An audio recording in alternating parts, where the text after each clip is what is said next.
এত রাতে এই জঙ্গলের ভেতর আমরা কি করছি, তাহলে চলো আজকে ওটাই শেয়ার করি। Hello everyone, welcome to our new mini blog. হঠাৎ করেই দুজনে প্ল্যান করলাম আজকে একটুখানি ঘুরতে যাব।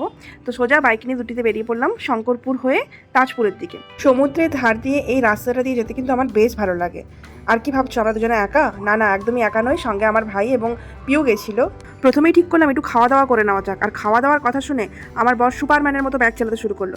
যাই হোক, আমরা আমাদের ডেস্টিনেশনে পৌঁছে দোকানের সামনের দিক দিয়ে না গিয়ে পেছনের দিক দিয়ে চললাম দোকানের ভেতরে।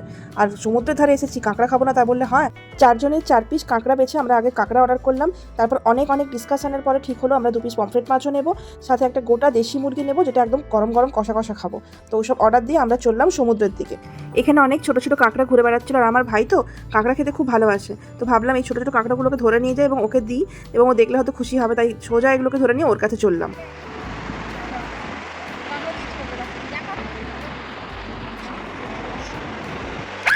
পড়ে গেছে। ও ভাবছে ইচ্ছে নেই, ও ভাবছে এরা তারা আমার জীবন নিয়ে খেলাধুলো করছে। এবার সুস্মিতার হাত।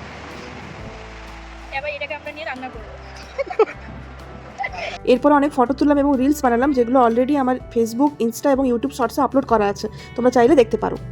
কি করছো গো এখানে? কি খুঁজছো? তোমার জন্য একটা গিফট পেয়েছি, রাখো। এটা আমার জন্য? তোমার জন্য সরস্বতী পুজোর স্পেশাল।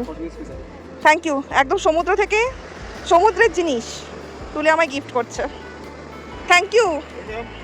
ওখান থেকে ফিরে এসে দেখলাম গরম গরম কাঁকড়ার চাট একদম টেবিলে হাজির, আর আমরাও দেরি না করে একদম খাওয়া দাওয়া শুরু করে দিলাম। সব থেকে বড় কাঁকড়ার দাঁড়, এখান থেকে তেল পড়ছে, সাইজটা দেখে নিশ্চয়ই বুঝতে পারছে যে কত বড়। দাঁড় ভাঙবে কিন্তু ওটা ভাঙবে না মনে হয়। কাঁকড়ার চাট শেষ করতে না করতেই পাতায় চলে এলো গরম গরম পমফ্রেট। আহা, দারুণ ছিল খেতে। এর মধ্যে ইনি এসে আমাদের দলে যোগ দিলেন, কিন্তু না, ইনি বিড়াল হলে কি হবে, ইনি কিন্তু মাছ খেতে পছন্দ করেন না। ওয়েট করছিলেন কখন চিকেন আসবে, চিকেন খাবেন বলে। আর বলতে না বলতেই গরম গরম চিকেন একদম টেবিলে এসে হাজির। যাতে আমার কোনো অধিকার নেই, আমি এক বুসিক নিয়েছি।